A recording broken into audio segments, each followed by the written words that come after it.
everyone, and welcome to another episode of the T&T Podcast. As always, it's your boy Tyler Layfield, joined by my co-host Torres Finney. Torres, how's it going, man? What's going on, Tyler? Happy to be here, man. Back on the show, baby. Let's do it.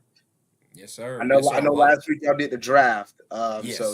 I've been traveling and training, so I wasn't able to get back on here last week. So yeah, and I saw a lot of the things. We definitely can talk about some of the things that happened in the draft eventually.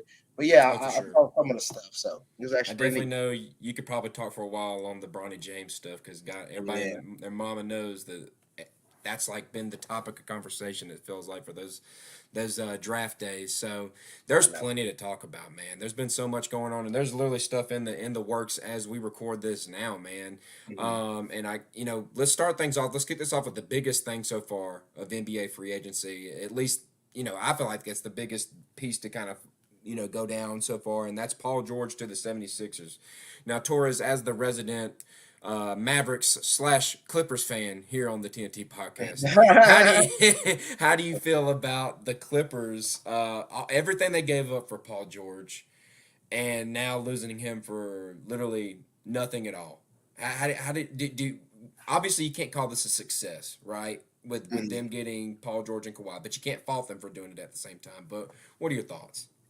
Well, for one, you got to remember the Clippers have failed entirely over the past few seasons from the teams that they have brought together to playoff success. I always tell people playoff success is dependent on what the team is looking for, depending on what that team is constructed to be. Not everybody ultimate goal is the championship, but not everybody overall goal is going to be a title. Some people just happy to make the playoffs. Some people just have to make the second round. Like for instance, look at the Pacers this past year. Um, I'm willing to bet you they were really happy they made the Eastern Conference Finals. All right. No, I'm willing to bet you they did not think they can make it that far, but they made it that far. Congratulations to them. That was probably their high for that season. Yeah, The Clippers, on the other hand, the past 3 seasons, their high should have been at least more than one Western Conference Finals appearance since they've gotten Kawhi Leonard. Um, but that has not been the case. Second rounds, first rounds, lots of injuries, lots of disappointment.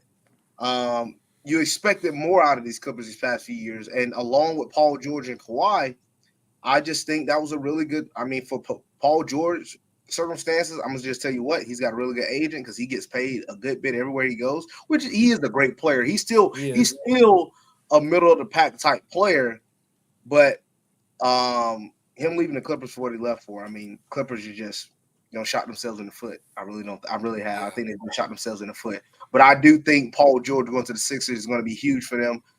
He can be that next guy. I mean, Joel Embiid this past playoffs, he was doing some of that stuff. He came back off injury, but again, if Embiid is getting hurt, to have somebody that he can lean on while he's injured or not playing in games, like a guy like Paul George, who could lead a team like that, the 76ers himself, can be very dependent. So I'm actually really interested to see how those guys play together.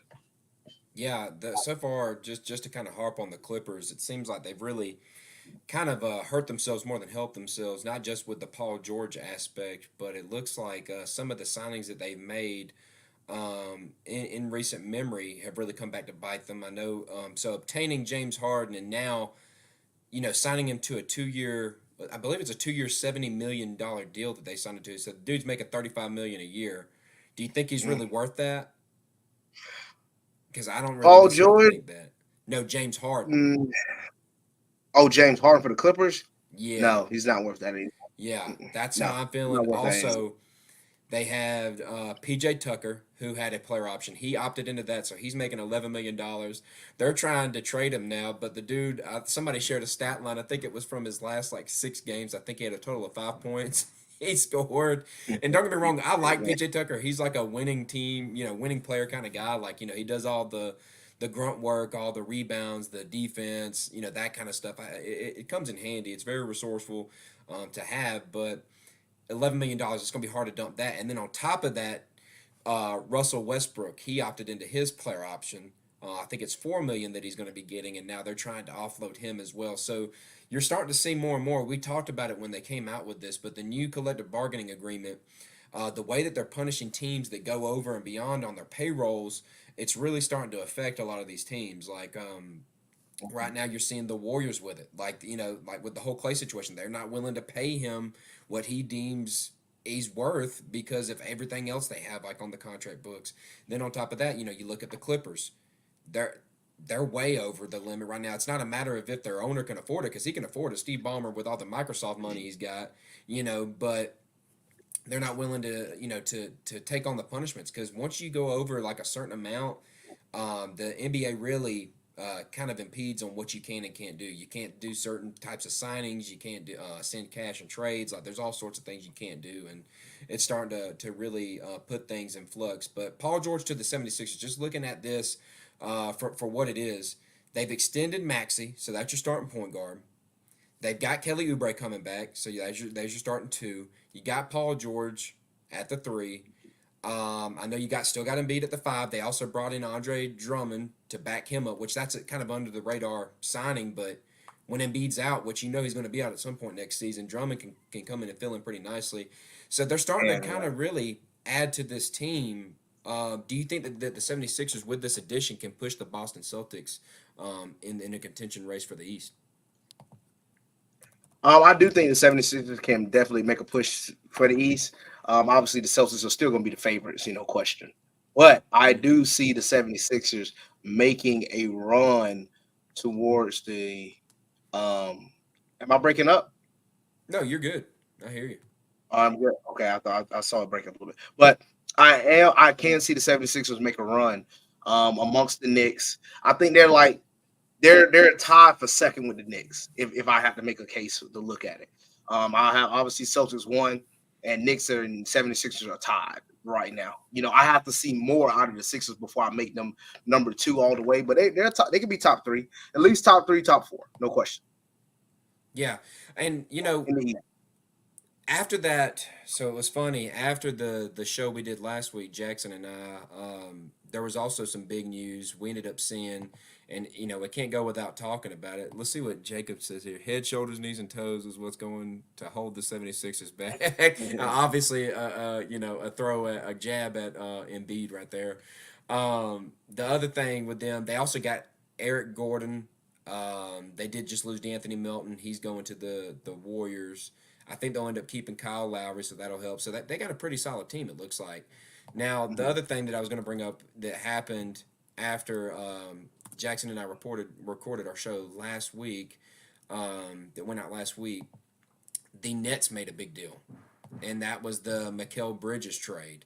And I didn't get to hear, I haven't really been able to talk to you since then, but let's talk about that for a second. What did you think about that trade, dude?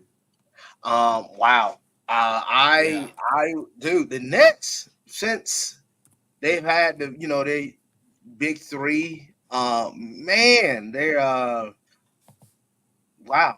Yeah, Like that's just they have slipped really bad. The picks they let go of, and then also in the talks of wasn't it the Nets that are thinking about getting Kevin Durant? Or was it the Rockets? I don't know. Oh, the Rockets. So when they made a deal, so the Nets made a deal with the Rockets to get their own picks back. Because if you remember in the Harden deal, the Nets gave up all their own picks, Right. and they were in a position where now they're going to tank. Like they couldn't control their own destiny in a sense, because if they tanked, they'd just be hooking up the Rockets with great picks. So they made a deal to get their picks back from the Rockets, and then the Rockets in return, all the reports came out that with these picks, they're going to try to go for Kevin Durant, which I think we can both agree that probably won't happen. That probably won't happen. I mean, dude, yeah, the Nets have just messed themselves up. They've effed themselves up entirely. Look, like I said, sometimes you go put all your eggs in one basket, see what you can hit.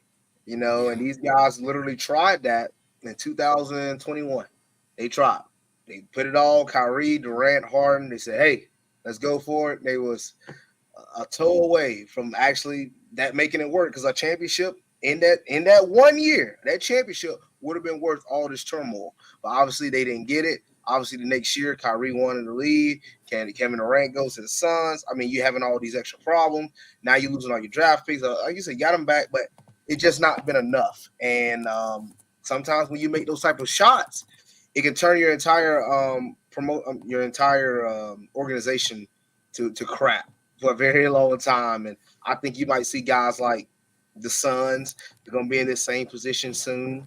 I could see. I wouldn't be surprised in the near future. You'll see the Clippers, and yeah, I say about 2 or 3 years maybe. You'll see them in this same position. So you have to be mindful of when you going all out for these superstars, trying to stack them all up.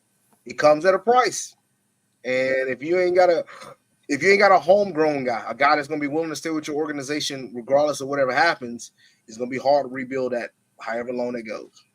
Yeah, and just for people out there that didn't see the trade, Mikal Bridges was traded away along with a 2026 second round pick for Bojan Bogdanovic.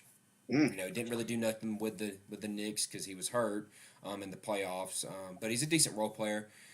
They got also an unprotected first round pick in the following drafts in 2025, 2027, 2029, and 2031. They also got an unprotected pick swap in 2028, and they got a top four protected 2025 first round pick via the Bucks, and also a second round pick in 2025. So they got a ton of picks plus Bojan Bogdanovic for Mikal Bridges in a second rounder, which crazy stupid price for Mikal. I love Mikal Bridges. Think he's a great player. I love this deal for the Knicks, but it is a steep price. That is a steep price to pay. So they better hope it works out. This is one place a lot of people have been talking about. They wanted to see Mikal Bridges play for. So it'll be good to see that. A lot of people wanted to see it for that Villanova reunion, which yeah, is really cool. Like all those Villanova guys getting back together. They already had Brunson. They already had Dante DiVincenzo. They already had Josh Hart. that's Now you hard. add in Mikal Bridges. You keep OG Anunoby. Julius Randle will be back next year. Mitchell Robinson. He's Mitchell Robinson. They also still have Miles McBride, which they might end up.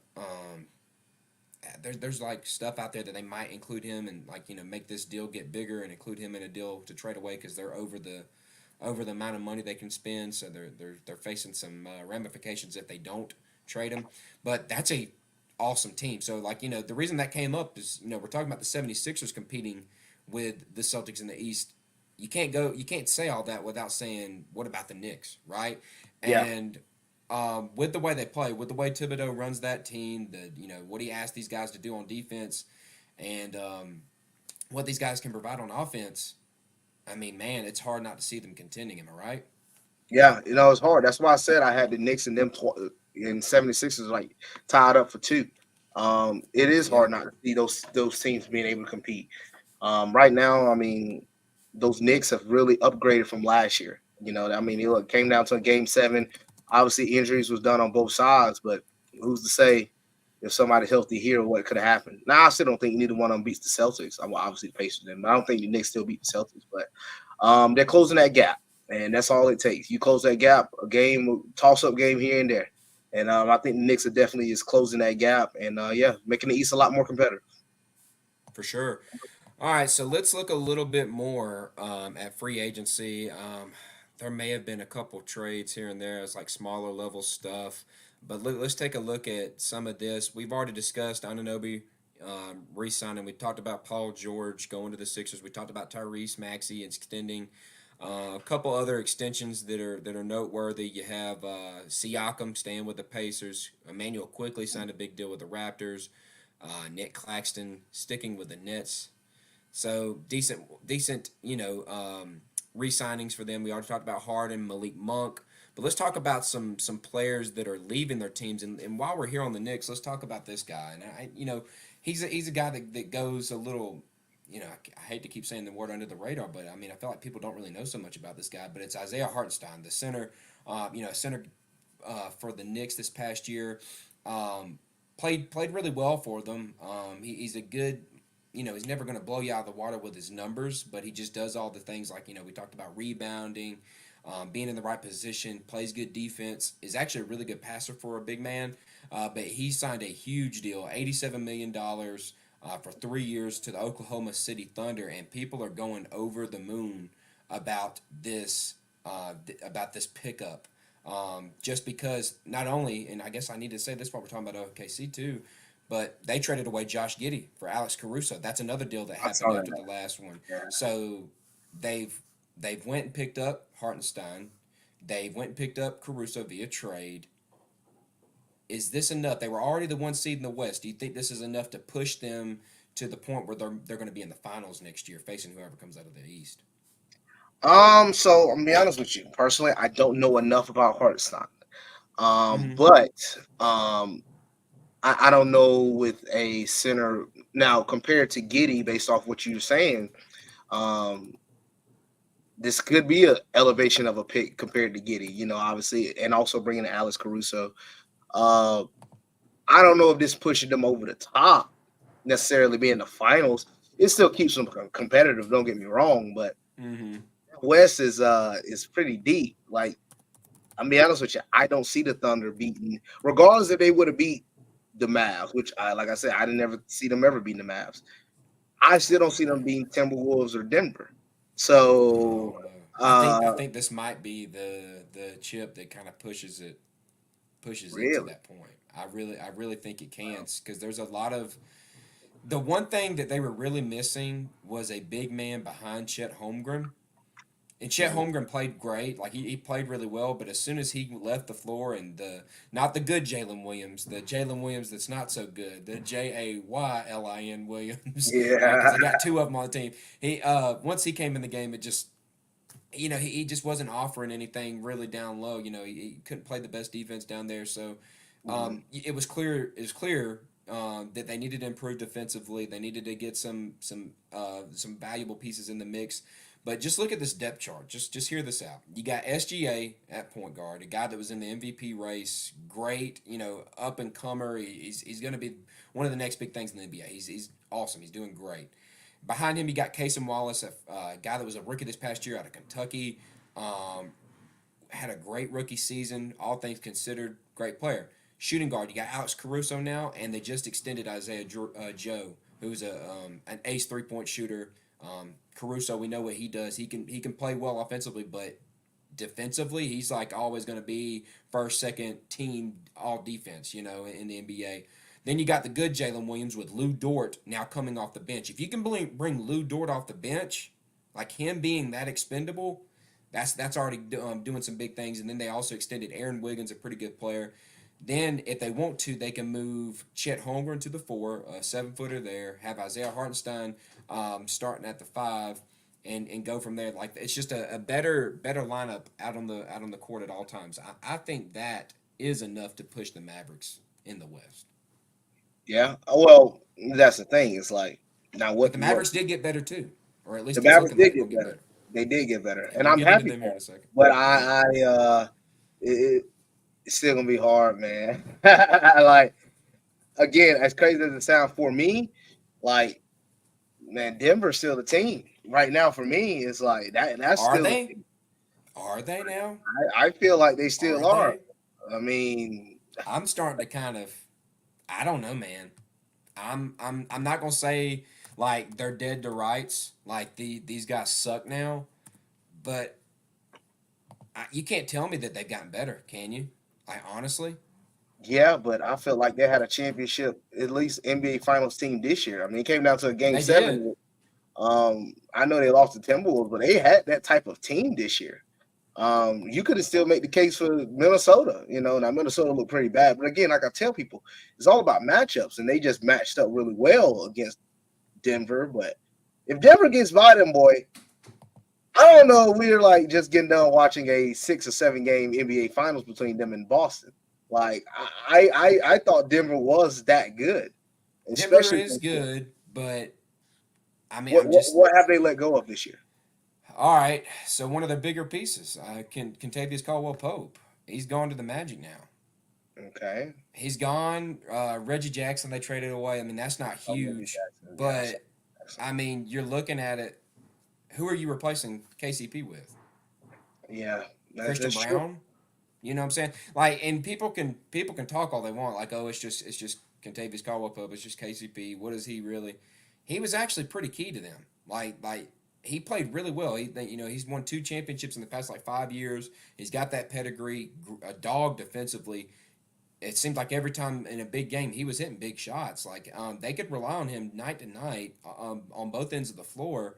And right now, you're going to be asking Christian Brown to fill in for him. And Brown ain't bad. The white guy that's got some bunnies. For them Yeah. comes off the bench. I mean, he's not bad, but I don't know if he's KCP. They did add a pretty good rookie in the draft, Deron Holmes out of Dayton. He'll be a good backup big behind Jokic, I think. Mhm. They still got Aaron Gordon, still got Michael Porter Jr., still got Jamal Murray. But outside of that, it's just like that to me. They lost a key piece with Kentavious Caldwell Pope, and I mean now there's talks of Russell Westbrook heading that way. Do you really think Russell Westbrook's going to move the needle there in Denver? A guy coming off the bench, that's actually would be pretty huge. Actually, I actually think he does. Yeah, I actually think he does a little bit. Okay, all I right. know They you would think. have they would have to trade. You know where I'm at with him already. I I'm know you where out. you are. I'm out. Yeah, I'm you out. don't. I'm out. You're Hands not throwing off. a Westbrook at all. Yeah, I know I'm you. done with the dude. He's gone. He's gone. He's done. I'm through with the dude. But they would have to trade for him. And if they're having to trade for him, they're having to give up some depth to get this dude. They probably They don't would. have they don't have the salaries to match up. They would have to get rid of a guy that they drafted last year in Jalen Pickett, and then maybe add in like Julian Strother. And I know these sound like nobody to a lot of people, but these are both guys that I really like a lot. I think they have some value. Maybe Hunter Tyson. Like there's guys on this team that can make some plays, and they need these smaller contracts. I don't think now's the time to go trade some of your young assets for a veteran in the league that's been proven that all he can do is chunk up bricks now, and he doesn't really add anything to a contender. I mean, I'm dead serious. Like, I mean, what did he do for the Clippers that really pushed He him over the actually top? had some good games for the Clippers, though. He had Like some he good did. stats every now and then, but what He was the end did. result? It's the same doggone thing that they were doing before he got there. He Yeah, didn't he but didn't help push them that's over the not top. necessarily his fault. I mean, that team wasn't gonna do nothing. The fact that Kawhi's not playing was gonna hurt them. I So know, it's not his I fault. know. I guess I can't put everything on him, but I I mean, just you don't see can't put a that. lot of things on it. I just don't see that moving the needle for him. I don't see that really helping matters. I mean, the dude's not gonna be able to space the floor. I I actually think mean, with him coming off the bench, actually could be beneficial to Denver. It could give him I another could good see look. it. I could see it, but like I said, they won't be able to sign him. They're having to trade for the dude. You're having to give Yeah, up depth for him, and is yeah. that really worth the opportunity cost? I Is it mean, worth giving away young talent? You asked the question, like, I mean, Denver has been in the running for a good little minute. It's like, how long you gonna sustain this? Should we be sprinting to try to get things like this now, title runs now, like trying to Yeah, get what we can, or could we try to play the long game? I mean, it just depends on what you're looking at as an organization. Because some of these guys, I feel like right now in the NBA, not a lot of guys like to play the long game. Like what no, Boston has done, I credit them a lot, man. They yeah, played the long game. They played the long yeah. game, waited, stayed with the players, brought some key veterans here and there. Just played the long game. I like that. I know a lot of people want things to happen It's now hard and to do quick and fast. nowadays. Hard to It is do. hard to do now because you get What fired they're too doing quick. it is anomaly. Like it's But that's you how don't it see used to it. be. That's how it used to It be, though. is. It's how it used to be, and it just I ain't don't know like why that anymore. it So should it's be an cool that they anomaly were now. able Like to do it. that's a problem. That's a problem, though. You can't Yeah. fire guys because they have one or two bad seasons. Like ride out with these guys. And then again, like they said, we ain't got that time. We fire you now. But dog, you'll never. You're gonna be a constant revolving door. You'll never ever be able to eventually No, no establish consistency. exactly anything. You won't ever be able to establish anything. So again, that's why I respect Boston on how they do, and I think you have to see what Denver does. I think Denver is going to say, "Hey, we're going to ride this out," or "Hey, let's start trying to push as many titles as we can try to get." Yeah, so let's look at a couple more deals. Like we'll look at some more here. Tobias Harris, he's gone from the Sixers now. I'm sure they're all happy about that. Tobias Harris, just one of the steady, mediocre players of this league. Congratulations to him though, because he got a 2-year, $52 million contract from the Detroit Pistons. Tobias Harris, I was looking at. Somebody tweeted out like how much money he's made over $300 million in his time in the NBA. A dude that just somehow has made the money, and the results just haven't really followed suit. I don't. Let me Jonas tell you Valanciunas, something. go I'm gonna tell ahead. you this. I don't know if there's.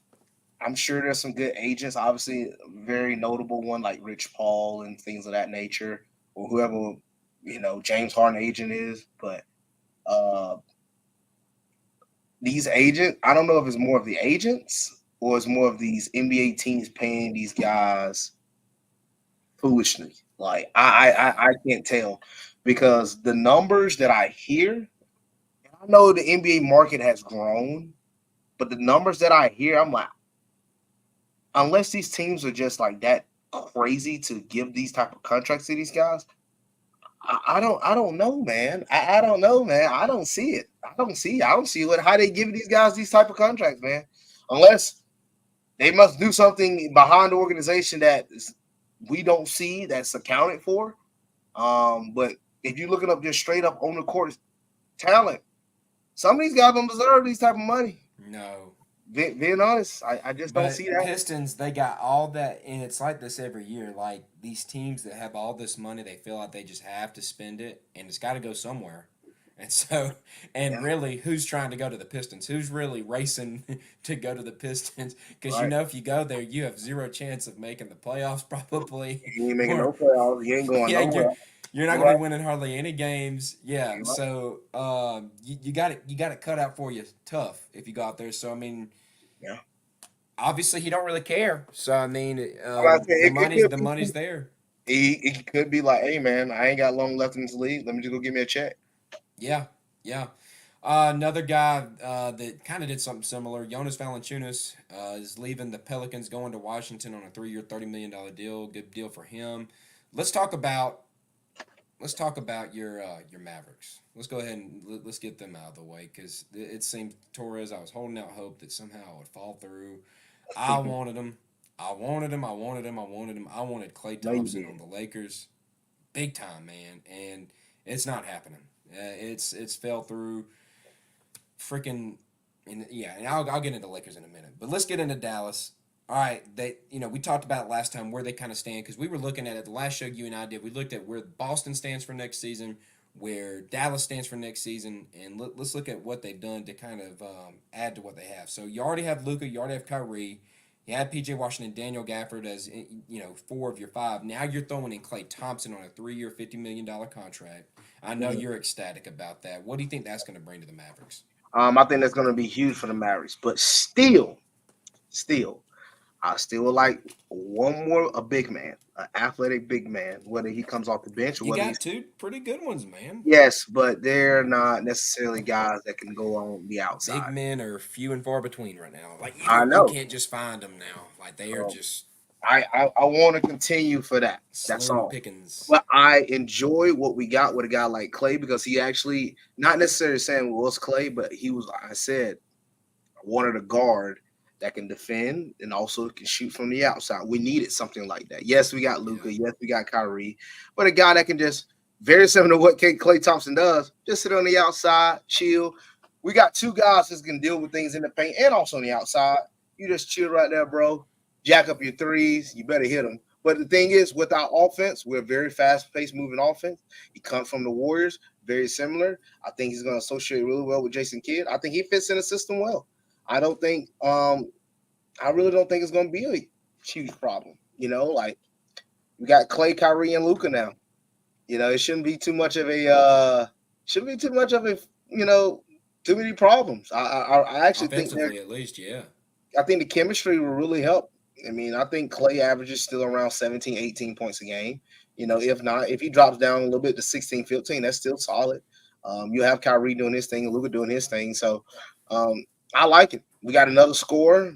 Granted, he's not the old Clay of the old days, but he can still always kick on at any moment, and I like it. yeah, I yeah, like I like what we got. yeah. I do too. People can crack on him all they want about the defense. He's taking a step back on the defense. He wasn't as good. They had to move him on the bench this past season. Blah blah blah blah blah. You could say it. I'd still take him. I'd still take him every day of the week. I wanted him bad with the Lakers. LeBron was willing to take a pay cut for one of three players, and all three of them are gone now. Lakers, what are you doing? You're standing around with your thumb up your butt.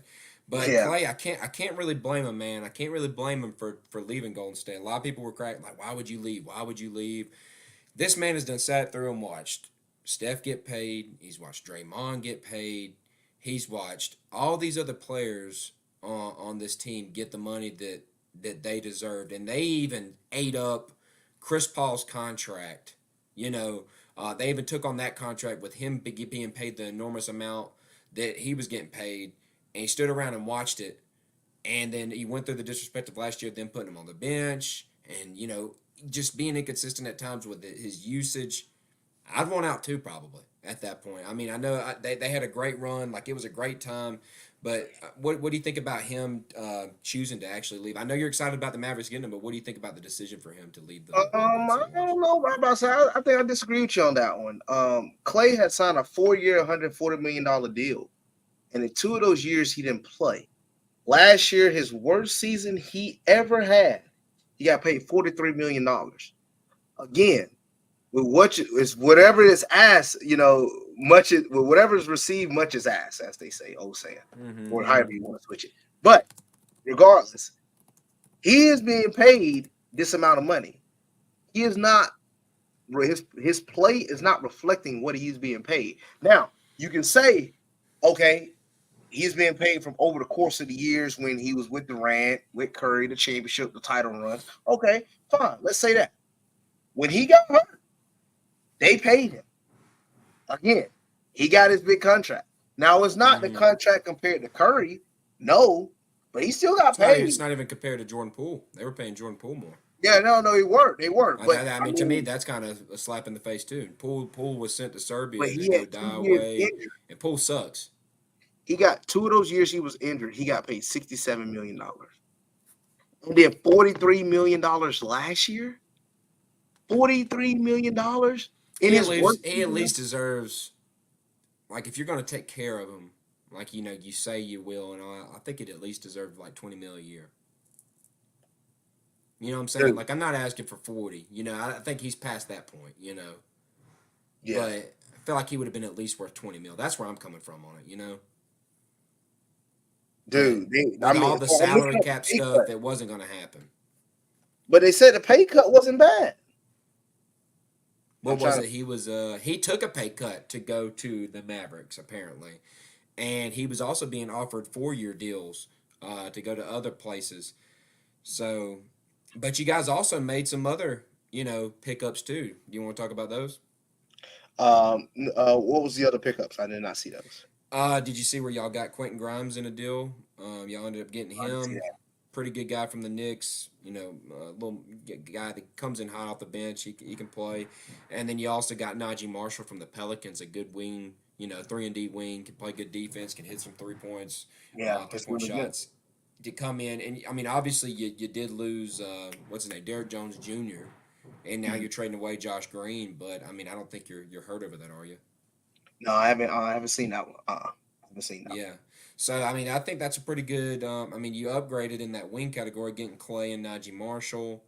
I also like Quentin Grimes as a guard, coming in. So, overall, I think pretty good. I mean, right now, y'all are at 5, 6, 7, 8, 9, 10, 11, 12, 13, 14. You're at 15 players right now. I mean, unless y'all want to keep that second-round pick that you made overseas, you might could add another one, let him, develop overseas and, just bring in another guy. So, you may have room for one more dude. So what I just saw is the Warriors was willing to pay Clay $20 million a year for the next 2 years. So maybe he just didn't. Maybe he didn't. Maybe I'm off, and I thought that would have been a good, and he wanted more, but he's not making that now. He's doing 3 years, $50 million. He's taking a pay cut. But then again, he's probably chasing titles. Probably chasing a title. So, so I can see that. And out of the I hate to say it, but out of the Lakers and the Mavericks, that probably was the better choice if you're chasing a title right now. I would like this fit with LeBron. I'm not gonna lie. I saw something somebody said. They say you're gonna leave one place that is dealing with a lot of problems to head to another place that's dealing with a lot of problems. Yeah. I'm not gonna lie to you, as we're gonna get to it. Dude, I don't care. We actually haven't even talked about this one yet. With the Lakers getting the new JJ Redick as the head coach. Yeah. We also go ahead. Let's do it. Talk about it now, man. I don't care. Nobody say. You're not gonna be able to convince me. But JJ Redick was brought in by LeBron James. He can literally say all he wants in his interviews that he did not speak to LeBron James at all during the head coach search process, but it's an absolute lie. And then also bringing in Bronny, the AD mess. I think the Lakers is just, a travesty waiting to happen. It's gonna hold up as long as LeBron can hold it up. But Yeah, the moment he leaves, that place going straight to you're dirt. right. It's gonna go as far as he takes them. Mhm. I'm not against the JJ Redick hiring. There were other teams wanting to get JJ Redick. That shows the validity of what he can do. I think that shows that people were wanting his services. I know the Pistons were looking at him for sure. That's one team I know that was brought up with it, but it can't get much worse. Like he literally can't do worse than Darvin Ham. I really don't think it's possible. I really don't. I think he's going to do pretty good with the team. I don't know if I'm going to sit here and say he's going to make finals, that kind of thing. Like, that'd be crazy if he did. That'd be awesome. That'd be sick. But I mean, I feel like that's like unprecedented. You don't see a rookie, head coach come in and take a team to the finals. It's just Well, we things just don't seen it with, happen like with, that. with Boston. Yeah, Boston 2 yeah. years ago. That Yeah, is he Brett. took him You're to. right. Yeah, you're That is right. He that is did. Brett. He'd That is been in the system and he'd actually coached before. This dude has never, yeah. like, he Yeah, hadn't that is coached an Brett. NBA in any NBA setting whatsoever. It's You're funny. right. Kobe sent us the thing. He coached like a ninth grade JV team or something like that. That's his That's coaching right. experience. And at this point, it's funny to joke about, but I do think he's smart when it comes to the X's and O's. I think he could probably resonate with the players a little better. I do think, and we'll get into it here in just a minute with the draft. We might highlight a couple teams that did pretty good, but one of the teams that just shooting ahead, one of the teams I thought were really good were the Lakers. You had with your first pick in the draft at 17 overall, Dalton Connect, the top scorer from Tennessee, slipped Mhm. right down, fell into your lap. He is like a JJ Redick. He's like JJ Redick was in college, but better. Like, I mean, I feel like he's going to fit right in. He's going to be right there. He's the next big, next big thing. As far as he's going to be able to play right away. Last year, the Lakers took Jalen Hood Shafino with their first pick. Mhm. He was a project. And they did it anyways. They could have took Jaime Jaquez, who ended up playing really great for Miami Heat. They passed up on him, and they passed up. There was one other guy they passed up on that would have played minutes. Definitely Cam Whitmore. Instead, they took a project. This year, they went and got a guy that they said, this dude he can play, like, he will play minutes this year. I can tell you that. He's 23. He slipped because he's 23 years old, but he can be that. I do think JJ Redick will be able to work with him pretty well. I think he'll be able to work with Austin Reeves, all these shooters, because that's what Redick was. He was one guy I would have loved to have seen play with LeBron at some point. It just never happened. Like, I was always on my wish list every offseason. Somehow JJ Redick, one of my favorite college basketball players, played with my favorite basketball player in LeBron James. Just never happened. Um, but one thing that just popped up, it was funny. Thompson will do a straight 3-year deal without a player option Okay. because you can't do. Apparently, you can't. Thompson had face-to-face meetings with both the Lakers and Mavericks in LA on Sunday night. In addition, Dallas had Clay's former USA basketball teammate Kyrie Irving to counter-recruit from LeBron James. So Kyrie came in clutch for the Mavericks in this one, pulling them away. So, and it is being reported by Chris Haynes that there has been communication between the Lakers and DeMar DeRozan's agent. So they are down to their. I mean, and don't Oh, get me wrong, I would take DeRozan. I do think he would that's be a not good bad. addition. No, that's not bad. It's not a bad addition. It's just, obviously, if you can get Klay Thompson, you want to get Klay Thompson, but just didn't fold out that way. Couple more things to highlight here. Chris Paul, he did a little. He ended up dipping off to. Chris Paul was dropped. He was waived by the Golden State Warriors. They didn't end up picking him back up for obvious reasons. If they picked him up, they would have had him for $30 million next year, and Mm, he's not worth $30 million. And he signed with the Spurs for $11 million for 1 year, which is a great deal for him. good deal. Make some Yeah. good money, come in, be a mentor to this young team. Go, fire it up with Victor Wembanyama. Like, I think he's going to get plenty of playing time. He's going to be able to be the guy that everybody looks to. He can Mhm. bring this team up. I still do respect him as a player. I think he really is a good basketball player. Or, he has been great in his time.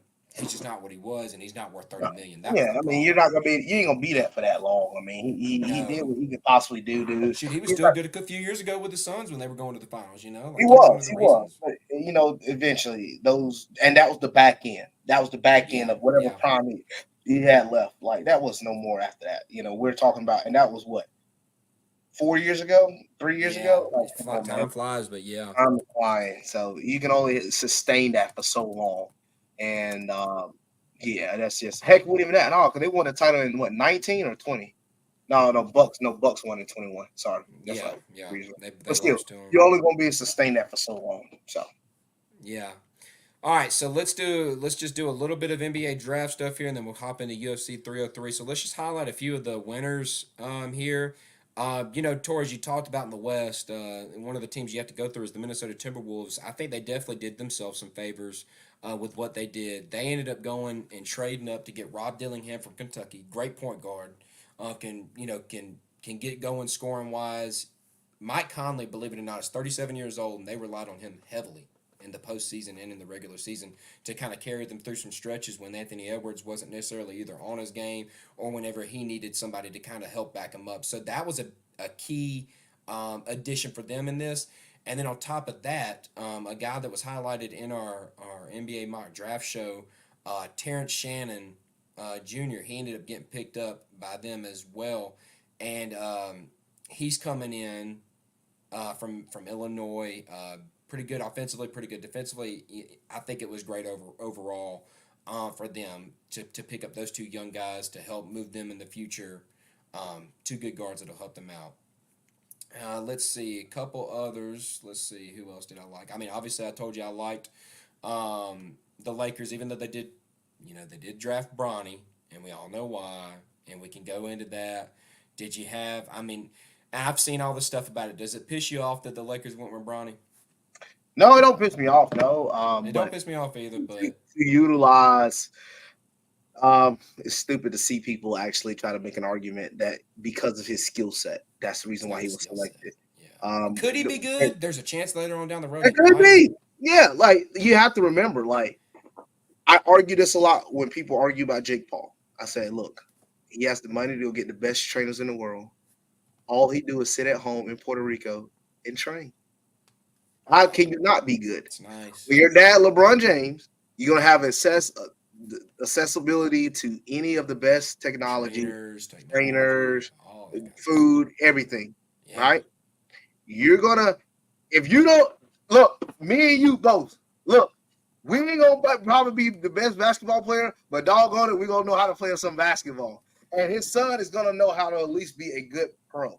So the fact that it's being utilized is up to his decision, how he's gonna utilize it. But to say based off his skill set from whatever he done in college or without saying, oh, if it wasn't for his dad, he still be drafted. That's ludicrous. If it wasn't for his dad, we never even would have known who his name was. All right. Yeah. But you have to be honest. Other people do it, you see it happen all the time. People literally, you see nepotism happen all the time in life, in just the world of life. So if your dad's one of the greatest basketball players of all time and he wants to play with his son, how can you deny? And then I'm seeing reports talking about Bronny, not Bronny, Bryce in 2 years could be in the NBA himself. Yeah. I mean, playing with both of your sons in the NBA, I mean, who's going Oh to? no, I mean, it could like, happen. He's going to be actually drafted higher, I think, because he's actually, I don't know, he's taller. They're saying he's the better of the two. He's pretty freaking good. yeah.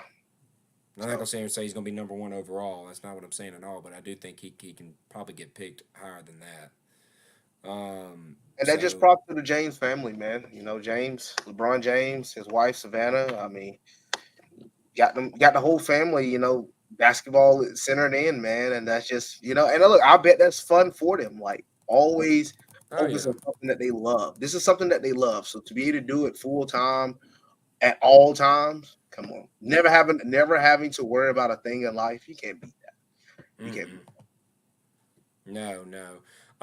Another team that did pretty good as well in the draft, in my opinion, was the Phoenix Suns. They ended up being able to trade back with Denver. They picked up Ryan Dunn from Virginia, good defensive player.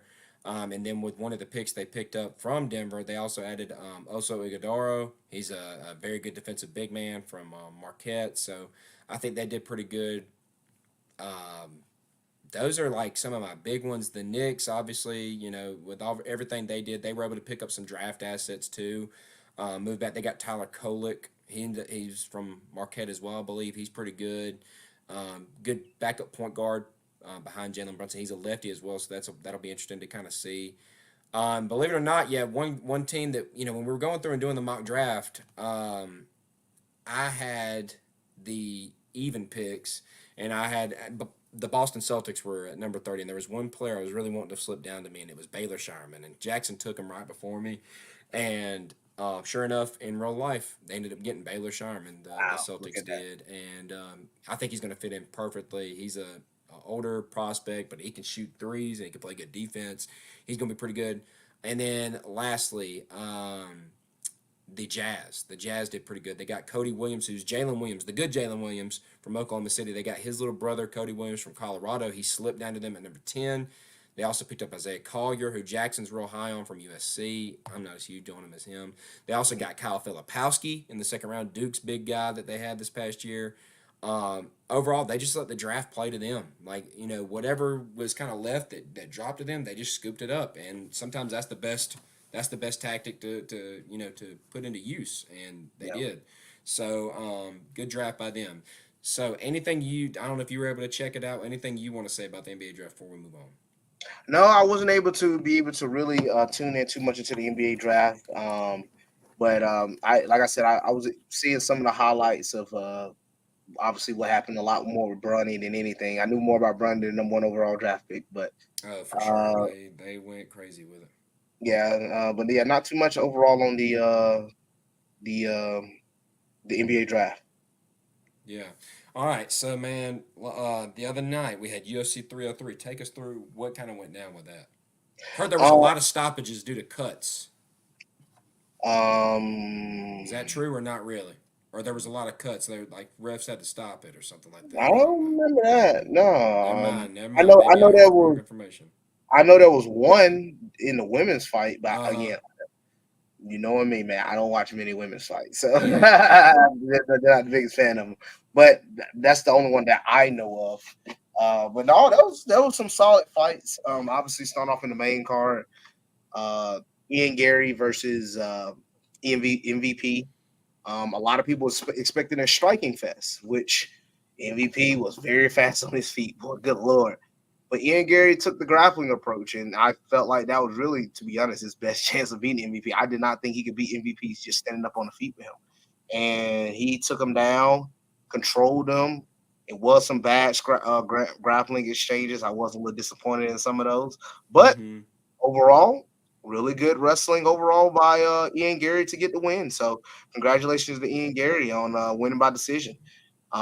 Next, you have, I'm going to skip that fight. That was the doctor stoppage. Mm-hmm. Again, AC Charles. But there was a lot of gashes. Like I heard there was a lot of cuts on people's heads. Maybe that's the thing I'm getting mixed up with. Um, Because I heard there was a cut on the girl, and then also in a guy's fight there was a cut, like above a guy's eye or something like that, some type of gash or something. But then again, I didn't get to watch him like you did. um, it probably was one on the undercard because I didn't watch More than likely. More than likely. I didn't watch the undercard. I only watched like two fights on the undercard, so Mm-hmm. it probably was one on there. Anthony Smith versus Roman Dollar Diaz.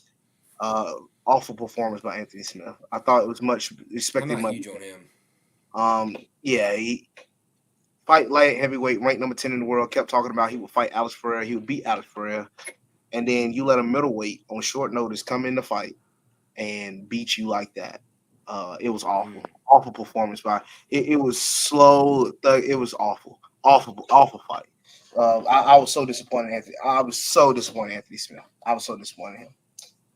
Next fight, Dan Ige versus Diego Lopez.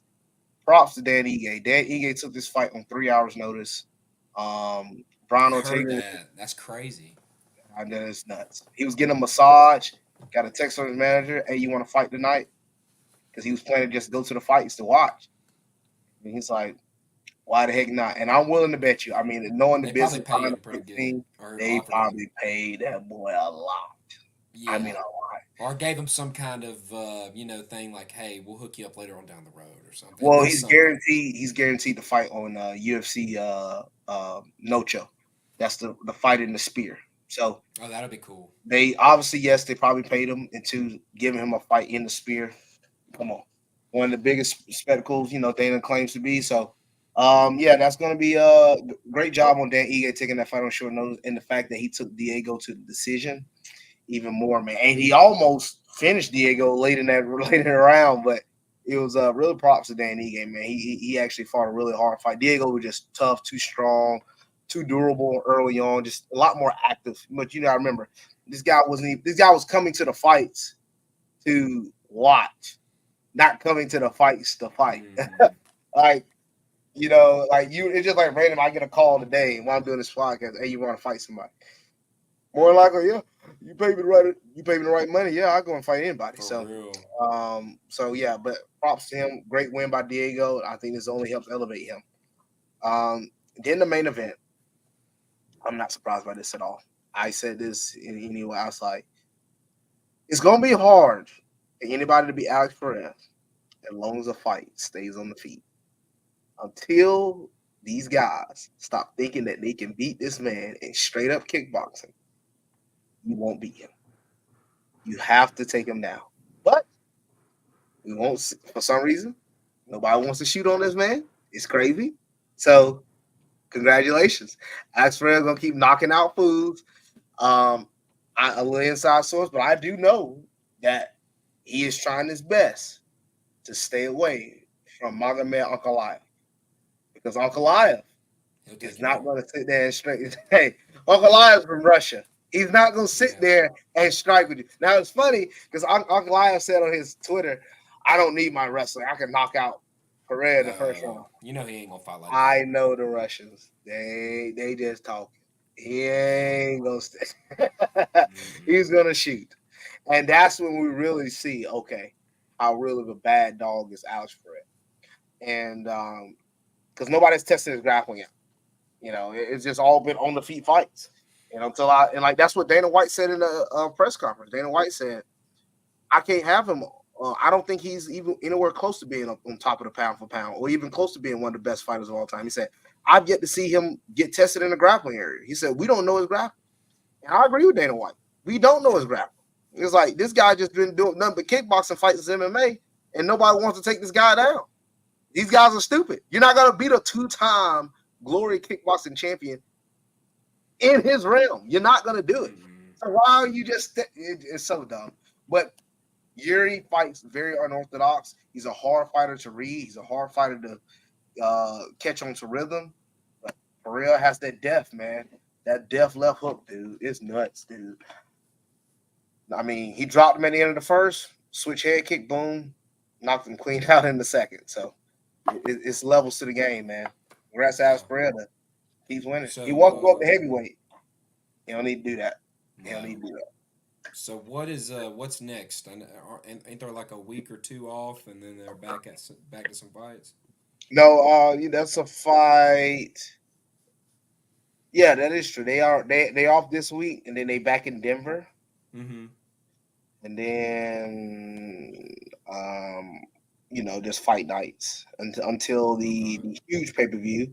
We got 304, Leon Edwards and Bilal Muhammad. That's gonna be an interesting fight. Then you got Curtis Blade and Tom Aspinall for the interim heavyweight title. Patty Pimilton. How is Patty under?